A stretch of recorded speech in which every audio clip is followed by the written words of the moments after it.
barangkali pertemuan Mardhani Alisera dengan Anies itu adalah berkaitan dengan usutan partai hasil daripada evaluasi.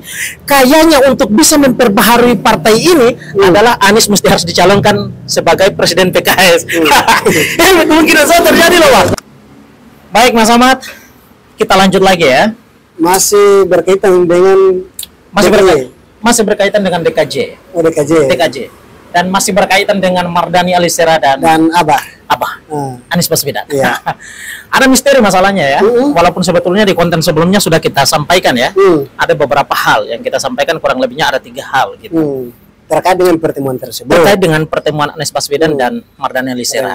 Artinya begini, di awal perbincangan kita ini ingin kita sampaikan bahwa Mardhani Alisera tidak bisa dilepaskan dari PKS. Ketika kemudian kita dengar Mardhani Alisera, ya berarti yang terbesit kan Mardhani Alisera adalah pimpinan PKS kan gitu. Orang PKS. Ya, karena dalam setiap kali kesempatan dan Mardhani ketika kemudian muncul sebagai Mas Ali, ketika muncul di publik itu kan selalu atas nama PKS, salah satu pimpinan di PKS kan gitu. Jadi di situ memang kita sampaikan di sana bahwa ada 3 hal ya di perbincangan kita sebelumnya itu. Sekurang-kurangnya adalah pertemuan Anies Baswedan dengan Mardhani ini adalah tentang rekonsiliasi misalnya antara partai pengusung dan yang diusung di 14 Februari Pilpres tahun lalu misalnya. Yang kedua adalah berkaitan dengan rekonsiliasi politik pasca Pilkada DKI Jakarta, DKJ ya misalnya. Yang ketiga adalah berkaitan dengan rencana Anies bikin parpol. Anies bikin parpol ditandai dengan kata Mardhani, Mas jangan bikin parpol ya kalau bisa kan begitu. Kalau bisa jangan bikin parpol. Yes. Di sana kan kita sampaikan soal masalah. Ini kan menarik nih. Jangan bikin parpol ini, apakah kemudian kekhawatiran Mardhani atas Anies yang memang berpotensi akan membawa semua pendukung dan pemilih partai PKS ke partai baru jika kemudian Anies itu berhasil membuat partai misalnya. Karena kita tahu basis Anies ini cukup besar kan. Ya, dan banyak yang memilih partai PKS itu adalah pendukungnya Anies kan begitu. Ya, misalnya saja kekalahan PKS di DKJ itu kan karena efek Anies juga kan begitu. Anies memilih Pram, ya kan? Otomatis semua ini larinya ke sana, ya kan? Ditandai itu nampak sekali itu. Pram itu didukung dengan partai yang sedikit, Ridwan Kamil dan Ridwan Kamil Suswono ya, didukung oleh partai yang banyak, gemuk partai-partai yang besar, ada Gerindra di situ misalnya, hampir semua partai. PKS ya. Tapi kemudian justru mengalami kekalahan yang luar biasa. Dan itu kita sampaikan itu adalah efek Anies loh. Itu kita nggak bisa mengkiri hal itu. Ya. Ada Anies, ada Ahok di situ ketika soal masalah DKJ. Kedua ini yang berrekonsiliasi dalam kepentingan pilkada. Akhirnya Pramdul menang. Menang di situ. Nah, tentu ini menjadi kekhawatiran terbesar bagi PKS ketika kemudian Anies itu membentuk partai politik dan menarik semua simpatisan dan pendukung-pendukung partai PKS itu semuanya di partai barunya Anies Baswedan. Tidakkah kemudian ini adalah indikasi terbesar bahwa PKS akan mengalami kebangkrutan? Ya kan? Loh, kita lihat saja tuh, kekalahan PKS itu dahsyat di pilkada kali ini misalnya. DKI Jakarta, DKJ misalnya dia kalah. Depok loh. Depok. Basisnya tuh PKS itu. PKS kalah. Sebelumnya Pilpres juga kalah ya. Ya, nanti dulu nih, ini soal masalah pilkada serentak nih. Begitupun juga Jawa Barat, Presiden PKS Ahmad Syaihu kalah di Jawa Barat tuh, Pilgub Jawa Barat tuh. Tidakkah kemudian ini indikasi bahwa PKS mengalami degradasi yang cukup elektoral yang cukup signifikan? Kan begitu? Ini dahsyat loh. Tentu ini mengalami kekhawatiran. PKS butuh sosok untuk bisa merangsang para elektoral ini, pendukung-pendukung ini untuk kembali lagi memberikan suara pilihannya itu kepada PKS. Itu dia tuh. Jadi itu indikasi menyangkut soal masalah itu, kekhawatiran PKS tatkala ketika kemudian Anies Baswedan memilih untuk membentuk partai politik, maka apa yang akan terjadi? Yang terjadi adalah indikasi PKS mengalami kebangkrutan politik. Bisa saja partai politiknya pada tahun-tahun yang akan datang, pada periode yang akan datang, legislatif yang akan datang, dia tidak akan lolos parliamentary threshold. Bisa saja basis masanya lari ke Anies. Indikasi bahwa PKS akan mengalami dan tidak akan lolos parlemen itu sudah dari sejak tahun 2019, Bos. Sebelum itu. Tapi apa yang terjadi? Mardani Alisera lagi nih. Mardani muncul lagi nih dengan isu politiknya yang kemudian memantik perhatian banyak pihak. Yakni apa? 2019 hashtag 2019 ganti presiden loh. Siapa di sana yang bertarung tuh misalnya? Prabowo misalnya, Prabowo Jokowi. Isu itu kemudian membuat tuh PKS menjadi partai yang menarik tuh. Kenapa? Karena banyak pihak yang kemudian pada saat itu yang merasa memiliki situasi kebatinan yang sama nih. Ya kan? Sebagai pihak yang merasa Jokowi ini sudah tidak pantas lagi nih untuk melanjutkan ke periode nih. Ya kan? Pada akhirnya mereka satu suara sama PKS. Semuanya satu suara dengan partai PKS. Semuanya memilih partainya itu adalah PKS. Legislator aliknya ya. Para calon-calonnya itu kemudian dipilih itu dari partai PKS banyak. Alhasil adalah PKS nembus tuh. Nah, sekarang pada Pilkada serentak 2024 dan juga kemudian pemilu di awal tahun 2024 itu indikasi mulai PKS mengalami benturan yang dahsyat. Elektoralnya pelan-pelan kemudian mundur. Paling puncaknya adalah ketika kemudian Pilgub DKI Jakarta. Anies Baswedan ketika kemudian fatwanya lari ke Pramdul. Bayangkan itu, PKS mengalami benturan yang dahsyat. Catatan sejarah yang baru pertama kali terjadi.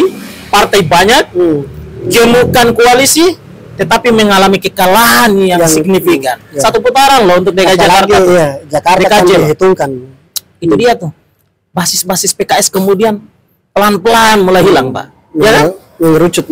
Tentu PKS bikin tuh evaluasi tuh. Wah, kesalahan kita di mana nih? Wah, ini mengancam nih masa depan kita nih misalnya. Jadi pasca pilkada itu evaluasi besar-besaran kemungkinannya sehingga kemudian Mardani lah diusut ke sana. Ya, diutus maksudnya. Diutus untuk pergi bertemu dengan apa? Yuk rekonsiliasi kalau bisa. Kalau toh misalnya ada kerja-kerja politik yang bisa dikolaborasikan, yuk kita kolaborasikan. Saya bacanya tuh begitu. Tapi satu hal nih yang paling penting itu adalah berkaitan dengan 3 hal yang sudah kita sampaikan. Ada satu hal yang belum sempat kita sampaikan, yakni adalah menyangkut apa? Nah, pada video ini yang kita mau sampaikan. Jadi penting nih, teman-teman jangan dulu skip video ini nih. Kita akan sampaikan nih satu hal yang saya anggap ini menarik ini. Yakni adalah barangkali dari 3 hal yang kita sampaikan itu ada satu hal yang tidak tersampaikan, yakni adalah berkaitan dengan barangkali pertemuan Mardani Alisera dengan Anies itu adalah berkaitan dengan usutan partai hasil daripada evaluasi. Kayaknya untuk bisa memperbaharui partai ini adalah Anies mesti harus dicalonkan sebagai presiden PKS. Ini kemungkinan saya terjadi loh, Pak. Tapi ini dalam upaya untuk memulihkan elektoral milik PKS loh. Tapi masalahnya gini, petinggi-petinggi PKS terima atau enggak? Enggak, ini terlepas daripada itu. Karena ini barangkali itu adalah ketika kemudian PKS mengalami kekalahan di pilkada secara berturut-turut ini misalnya nih kan. Pilpresnya kalah, pilkadanya juga kalah, presidennya kalah, ya kan? Itu kan bisa saja PKS kemudian mengalami membuat evaluasi dan kemudian menemukan satu solusi nih untuk bisa memulihkan elektoral ini, ya kan? Maka Anies Baswedan nih kayaknya nih mesti harus dicalonkan sebagai presiden PKS. Loh, ini sama-sama, ini ex PKS juga kemudian sampaikan itu. Fahri Hamzah loh. Fahri Hamzah juga kemudian mengusulkan itu. Kasus kalau Fahri Hamzah bilangnya begini. Kalau tuh misalnya cuma bisa untuk diusulkan Anies jadi presiden Indonesia, kenapa nggak bisa untuk calon presiden PKS? Kalau saya ya harusnya Anies Baswedan tuh jadi presiden PKS itu harusnya ya. Loh, kalau kamu mencalonkan dia jadi calon presiden, kenapa juga jadi calon ketua presiden partaimu nggak bisa? Apa masalahnya? Jadi kemungkinan saja bisa saja pertemuan Mardani dengan Anies ini adalah dalam upaya menyampaikan hasil evaluasi dari PKS yang meminta Anies itu untuk mau dicalonkan jadi presiden PKS jadinya begini, Mas nggak usah ya bikin partai politik ya, gabung aja, nanti calon aja, iya. presiden PKS ya, gitu. Bisa saja masuk. Apalagi yang sampaikan ini kan ex PKS ya kan, iya, Pak Fahri Hamzah ini, iya, maksudnya itu kan Fahri Hamzah, tapi maksudnya kan ini terawang kita, ya, kita mencoba untuk menganalisis apa yang disampaikan oleh Mardhani ini kan misteri nih Pak. Mas jangan bikin partai ya kan. Tadi kekhawatirannya adalah jika Anies bikin ada dua hal, saya kira ada dua. Kekhawatiran antara Anies bikin partai dan suara elektoral ini semuanya lari ke partainya Anies dan meninggalkan PKS, atau dua. Jangan bikin partai Mas, tapi nanti Mas calon aja sebagai presiden PKS di PKS loh. Untuk apa? Biar pulihkan suara elektoral ini. Untuk ke depan kita menang. Bisa saja begitu, Pak. Bisa saja. Bisa saja. Dan saya baca begitu. Kalaupun memang terjadi, berarti kasusnya sama seperti partai PSI.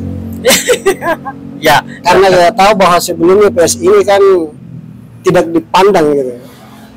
Tapi sejak munculnya Kaisang sebagai ketua umum PSI langsung naik perlahan-lahan. Ya. Dan itu begitu, Pak. Saya kira PKS itu melakukan evaluasi dan arahnya ke sana, Pak. Karena ini kan ini tadi indikasi kebangkrutan elektoral PKS ini. Kebangkrutan PKS terindikasi mengalami kebangkrutan politik secara fatal ini. Elektoralnya menurun secara drastis. Lihat saja bagaimana kekalahan dia di DKJ. Lihat saja bagaimana kekalahan dia di Depok yang menjadi apa namanya basis utama dia di dalam presiden langsung. Dan yang kedua adalah, yang selanjutnya adalah kekalahan dia di Jawa Barat itu. Belum lagi di beberapa daerah yang kemudian PKS mengalami kekalahan di sana. Ini dahsyat, bukan? Dan ini tentang indikasi kekalahan PKS yang mengancam eksistensi PKS di tahun-tahun yang akan datang, kan begitu? Tentu pada hasil evaluasinya barangkali ini salah satunya adalah tentang membutuhkan sosok tokoh yang bisa punya aura yang memantik nih. Orang-orang untuk merapat ke pasukan elektoral ini kembali lagi pulih nih. Rapat lagi nih ke PKS nih. Barangkali hasil terakhirnya adalah Anies. Bayangkan saja tuh. Anies tidak diusulkan tetapi menang tuh. Menang mengusulkan Pramdul tuh. Dengan partai yang sedikit tuh. Apalagi kita tahu kan pas awal-awal ini kan masyarakat DKI Jakarta itu berharap bahwa PKS untuk mengusung Anies. Ya, betul. Karena sejarahnya ada kan, sebelumnya PKS yang mencalonkan Anies sebagai calon gubernur melawan Ahok. Ya. Jadi sejarah itu masyarakat. Dan ini begini nih, Mas Ahmad. Orang mendukung Pramdul kemarin itu, ya, barangkali karena hasil kekecewaan terakhir nih. Ini kan pendukung Anies nih. Pertama, kekecewaan dia atas PKS yang tidak mengusung Anies di Gubernur DKJ, sehingga kemudian mengakibatkan mereka mesti meninggalkan PKS dan lari bersama dengan Anies, bersama dengan fatwa politiknya Anies, mendukung Pramdul. Alhasil, apa yang terjadi? Pramdul menang dengan koalisi yang sedikit, tanpa harus ada 2 putaran. Dahsyat bukan? Dahsyat sekali ini saya kira. Tentu ini menjadi evaluasi besar-besaran di dalam partai PKS, karena ini tentang eksistensi PKS sebagai partai yang memang sepanjang ini gitu ya, selalu menang gitu loh.